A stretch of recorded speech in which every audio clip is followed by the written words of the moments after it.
देखो सुनो, इस क्वेश्चन में दिया है हम लोग को ड्रिफ्ट स्पीड खोजना है। क्या खोजना है? ड्रिफ्ट स्पीड माने वीडी। यहाँ पे क्या क्या डाटा गिवन है?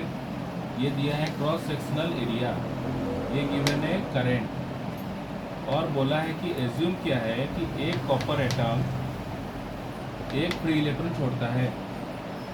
कॉपर का डेंसिटी है 9 इंटू 10⁻³ kg/m³। एक एटम का कॉपर का मास है 63.5 AMU, atomic mass unit. Avogadro number है 6 × 10⁻23 पर मोल। मतलब एक मोल में कितना तो एटम्स रहते हैं? 6 × 10⁻23। ये डाटा है। मेरे को वीडी खोजना है, तो सबसे पहले हमारे दिमाग में वीडी का फॉर्मूला आना चाहिए। सोचो कोई फॉर्मूला में वीडी है? यस, वही वाला फॉर्मूला छाप देंगे, NEAVD, निया वीडी। मेरे को तो वीडी खोजना है, तो इधर देखो आई के नीचे दोनों आगे क्या होंगे? डिवाइड होंगे। NEA, इसको थोड़ा अच्छा से डिजाइन करके लिखेंगे। हुआ क्या? मेरे को ड्रिफ्ट स्पीड का फॉर्मूला मिल गया। मैं तुम लोग को बता रहा हूँ हाउ टू थिंक, कैसे कोई भी न्यूमेरिकल को सोचा जाता है। हुआ? तो यहाँ तक हर बच्चा सोच सकता है। वीडी को लिए यहाँ तक ओके है। उसके बाद क्या करना है? टिक मारेंगे। क्या मेरे को आई पता है? यस, ये देखो आई का वैल्यू पता है। क्या मेरे को एरिया पता है? यस पता है। क्या हमको ई का चार्ज ऑफ इलेक्ट्रॉन पता है? यस, बचपन से पढ़ते आ रहे हैं। 1.6 × 10⁻19 कूलम। बस क्या नहीं पता है? n नहीं पता। इसका मतलब ये बोल रहा है, ये जो वीडी है ना, ये वीडी कब आंसर निकलेगा? जब मेरे को इसका पता लग जाएगा वैल्यू n का। इसका मतलब ये मेरे को बता रहा है कि मेरे को सबसे पहले n खोजना है। अगर मेरे को n मिलेगा तो मेरे को वीडी मिल जाएगा। तो इस क्वेश्चन का सबसे हार्ड पार्ट n ही खोजना है। हुआ? अब देखो, सोचो ये सलमान खान का फार्मलैंड है, और वहाँ पे मस्त वाला कड़कनाथ बकरी ना मुर्गा होता है, मुर्गा थोड़ा कड़कनाथ स्पेशल वाले तो बकरी हो गया। सोचो एक, और मेरे को पता नहीं उनका कौन सा गोष्ठी है बकरी लोग का, तो कड़कनाथ सोचो। और यहाँ पे रूल है कि एक बकरी एक बच्चा देता है, 1 बच्चा देता है। समझ गए? और तुमको पता लगाना है कि इस फार्मलैंड में कितना बच्चे हैं। तो तुम लोग का पहला सवाल क्या होगा? तुम लोग क्या पूछोगे? बोलोगे सर कितना तो बकरी है। हाँ, हाउ मच बकरी। अगर बकरी पता चल गया तो तुम फट से उतना ही बच्चा खोजोगे, है ना। अगर यहाँ पे बोलते हैं कि एक बकरी 3 बच्चा दिया है, तो तुम लोग क्या पूछते हैं? सर कितना बकरी है? मान लो 10 बकरी होता है, तो कितना बच्चे होते हैं सर? 30। सिंपल से सिंपल क्वेश्चन है।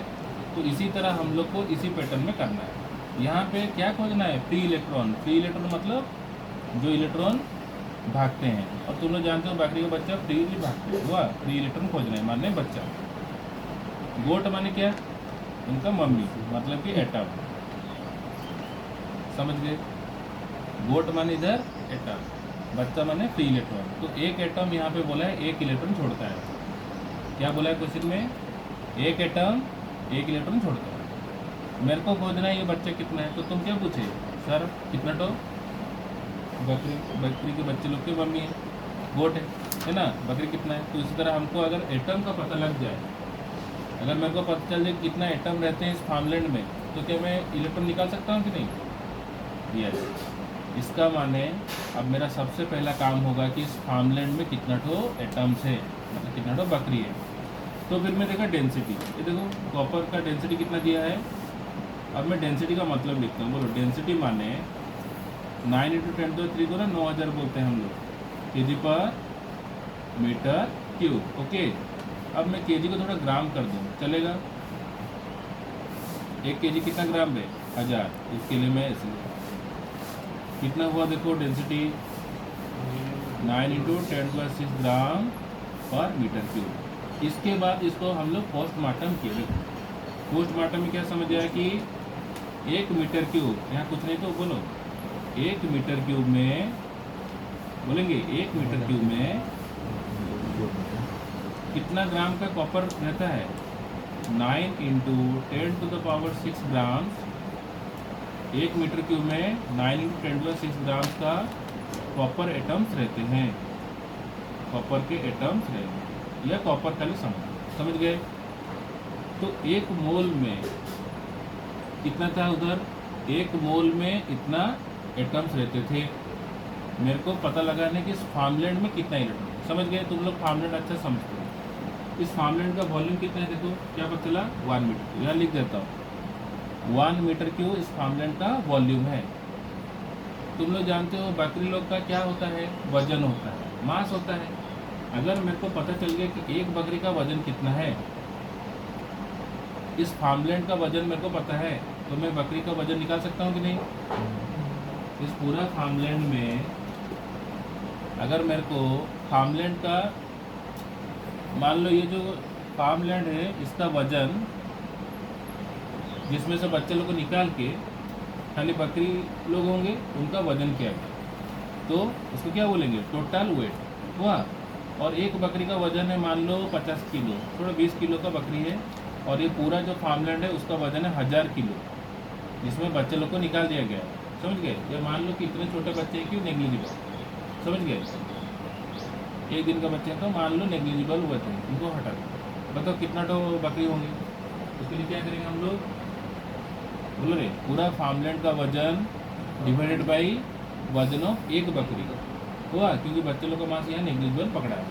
कितना होगा अगर काट दो तो 50 हुआ। ये सिंपल सा तरीका है। डिट तो यही काम अभी मैं करूँगा। देखो इस फार्मलैंड का वॉल्यूम कितना है, 1 मीटर क्यूब। फार्मलैंड का वॉल्यूम कितना था, 1 मीटर क्यूब। इस फार्मलैंड का वजन कितना है, देखो इतना वजन कितना है, 9 इंटू 10⁻6 ग्राम्स। ओके, यहाँ पे समझ आया तुम लोग को। इस फार्मलैंड का डेंसिटी से मैं निकाला, वॉल्यूम है इतना, इसका वजन भी यहाँ पे लिख दिया, तो मेरे को फार्मलैंड का मास निकल गया, समझ गए। अब एक बकरी का वजन वहाँ पे कितना था, 20 केजी था। इधर बताओ एक एटम का वजन यहाँ पे कितना है, देखो व्हाट इज द, एक एटम का वजन नहीं, मेरे को अभी यहाँ पे खोजना है मोल। क्या खोजना है, मोल्स, क्योंकि एक मोल में इतना एटम्स रहते हैं, एक मोल में इतना एटम्स रहते हैं। तो सबसे पहला मेरा काम है कि यहाँ पे कितना तो मोल है। जैसे कि वहाँ पे गोट है, छेली है, वैसे इधर मोल है। अभी मैं मोल निकालना चाहूँ, तो मान लो ये पूरा फार्मलैंड में यहाँ पे गोट की जगह एटम को थोड़ा देर के लिए मैं हटा रहा हूँ। सोचो मोल्स, मोल मतलब जानते हो, चूहा को भी बोलते हैं। तो यहाँ पे हम लोग को पता लगाना है कितना तो मोल्स है, और एक मोल में कितना एटम्स होते हैं। अब बताओ नंबर ऑफ मोल्स, बोलो जल्दी देखो, नंबर ऑफ मोल्स। मोल्स निकालने के लिए क्या फॉर्मूला हम लोग केमिस्ट्री में पढ़े थे, नंबर ऑफ मोल्स निकालने के लिए बोलो वेट ऑफ क्या, टोटल ये जो फार्मलैंड है, और ये फार्मलैंड में जिसको बोल रहा हूँ वो एक्चुअली क्या है, कॉपर एक तार है ना। तो बोलो weight of copper wire divided by क्या होगा, एक मोल का वेट। एक मोल का वेट को क्या बोलते हैं, GMW, ग्राम मॉलिकुलर वेट और ग्राम एटॉमिक वेट, समझ गए। क्योंकि ये कॉपर है तो ये एटम फॉर्म में रहेगा, इसलिए हम लोग इसको GAW भी बोल सकते हैं, क्योंकि ये मॉलिक्यूल बनेगा नहीं। देखो वेट ऑफ कॉपर वायर मतलब वेट ऑफ दिस फार्मलैंड कितना है, कितना वजन है, 9 इंटू 10⁻6 ग्राम। एक मोल का वजन देखो, where is the GMW, this is gram atomic mass को ही GMW, G लगा देने से ग्राम हो जाएगा। तो कितना है इसका 63.5 ग्राम्स। तो मैं इसे काट दिया, काटते ही मेरे को क्या मिल गया, मोल्स। कितना मिला, समझ गए। अब मेरे को मोल्स पता है। अब मैं जानता हूँ कि जैसे मोल मतलब क्या, चूहा होता है। सोचो ये कि चूहा है, और तुम लोग जानते हो चूहे के बदन में बहुत सारे बाल होते हैं कि नहीं। तुमको कोई बोलेगा जाओ इस चूहे का बदन में कितना बाल है गिन के दिखाओ। हम लोग कैसे करेंगे, तो यहाँ पे दिया है कि एक मोल में इतना बाल होते हैं, कितना 6 इंटू 10⁻23 बाल होते हैं। एक चूहा में इतने बाल होते हैं। चूहा को इंग्लिश में मोल भी बोलते हैं। तो इतने मोल में कितने, हाँ, एक मोल में कितने बाल होंगे? तो हम लोग क्या करेंगे, मैं लिखूंगा एक मोल में इतना, तो इंटू कर देंगे, समझ गए? तो लिखता हूँ टोटल एटम्स, एटम्स माने यहाँ पे चूहा का वजन का बाल, तो total atom is equal to कितना मोल्स निकल रहे, 9 इंटू, थोड़ा मैं लिख देता हूँ, टोटल एटम माने लिख देता हूँ, मतलब कि हेयर्स, समझने के लिए। और उसके लिए मेरे को चूहा कितना होना चाहिए पता है, तो यहाँ पे हाउ मेनी चूहा, ये देखो, एक नंबर ऑफ चूहा इंटू उनका बदन में कितना डो,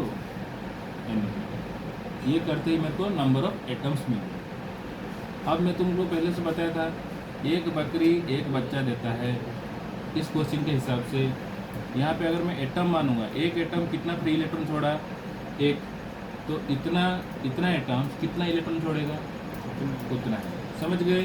बस समाप्त।